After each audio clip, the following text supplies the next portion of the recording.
Rachel, thank you. Controversy is growing in Suffield over a potential book ban involving LGBTQ material.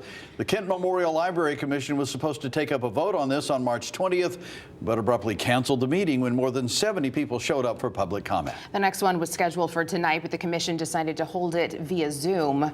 Fox 61's Bridget Bjorlo visited Suffield today to get the pulse on this book battle. The Library Commission is considering a new policy that removes some LGBTQ material from the children's and young adult section at Kent Memorial. A lot of people in Suffield have passionate opinions on this issue, and some feel as though they're being silenced.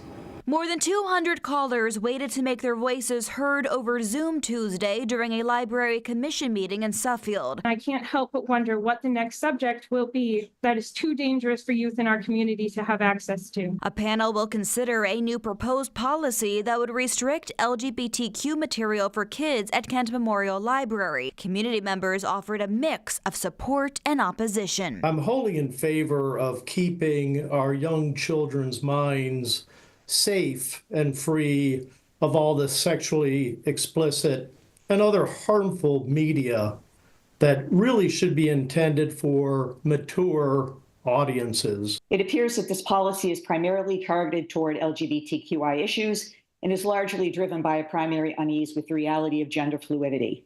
Why? Because trans persons and gender dysphoria are to 2025 what gay persons were to the 1980s and millennia prior. LGBTQI folks have always existed and will always exist, and your efforts to discredit their knowledge of themselves will never erase them. At the heart of the town's concerns, parental rights. Parents have a right to be able to drop their kids off at the library or leave their kids in the children's section of the library while they go into the adult section without having to worry about their kids being exposed to inappropriate sexual and other material. Books are not meant to only cover easy subject matter. In fact, books on a variety of subjects that are more difficult to broach with young children are an invaluable tool to parents.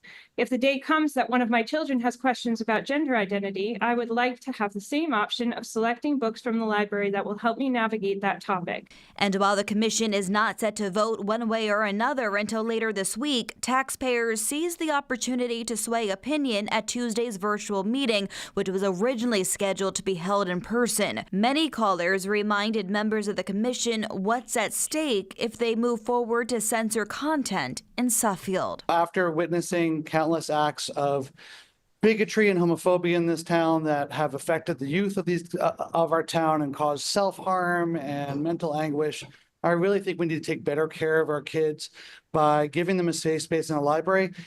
We also heard from the ACLU, which is urging the commission to reject the policy. They wrote in a statement in part, quote, siphoning out LGBTQIA plus content in the name of protecting minors is a disingenuous tactic directly from the authoritarian playbook. Public libraries are a social good and the places where democracy works directly in our communities. Scapegoating one group of people in an attempt to control freedom of thought and inquiry is not a winning method. In studio, Bridget Bjorlo, Fox 61.